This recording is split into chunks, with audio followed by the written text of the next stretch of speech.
Russia presses on with their assaults of Ukraine tonight with more explosions heard in the capital of Kyiv. Thanks for joining us. I'm Amanda Gomez. And I'm Sean Mooney. It is the largest European invasion since World War II, resulting in the deaths of more than 100 Ukrainians in the first full day of fighting. President Joe Biden has announced what he called strong new sanctions against Russia, targeting more of its banks and elites. The president condemning the invasion as a brutal assault without provocation and blaming Russian President Vladimir Putin with what he called a premeditated attack. Putin is the aggressor. Putin chose this war, and now he and his country will bear the consequences. President Biden is also reiterating that American troops will not fight in Ukraine, but will bolster NATO allies, authorizing another 7,000 troops to Germany. And hundreds of people are taking over the streets of Russia tonight to protest the assault on Ukraine.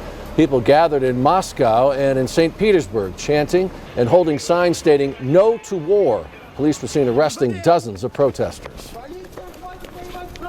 Tonight, News 4 Tucson spoke with a Tucsonan who has family members in Ukraine. News 4 Tucson's Angelique Lazardi has their story and what one local expert has to say about the crisis.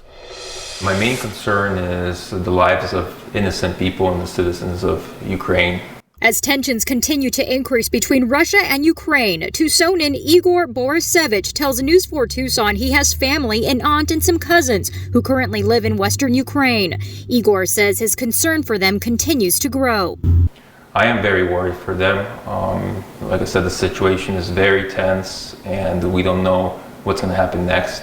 It's very unpredictable. Igor, who's traveled to Ukraine 3 times since immigrating to the United States back in 1997, says he never imagined something like this would happen. It's pretty difficult trying to cope with it, but my mentality is be wary but not panic, because panicking only creates the situation worse.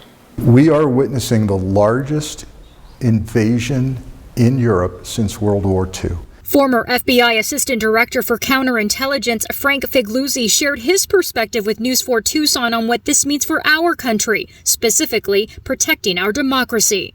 Let's think long term here. Democracy is being threatened by an authoritarian dictator. His name is Vladimir Putin. We might say we don't want to pay more, we don't want to sacrifice, we like the economy the way it is. But do we like our democracy? I say it's time for champions of democracy to stick up for democracy, even if it means some sacrifice here at home. And that was Angelique Lazardi reporting. Figluzzi also says he believes Putin has calculated and built into his equation severe sanctions, which will cripple the Russian economy eventually. For example, the inability to sell gas and oil. But Figluzzi says he does not believe it will stop Putin. Leaders from our state are reacting to the news of this invasion, including Governor Doug Ducey. Ducey tweeting earlier today, quote, "Arizona stands with the people of Ukraine. Their cause is our cause. We join our nation and the free world in condemning the unprovoked act of aggression against them, and we are praying for every innocent life and a swift resolution to this conflict," end quote.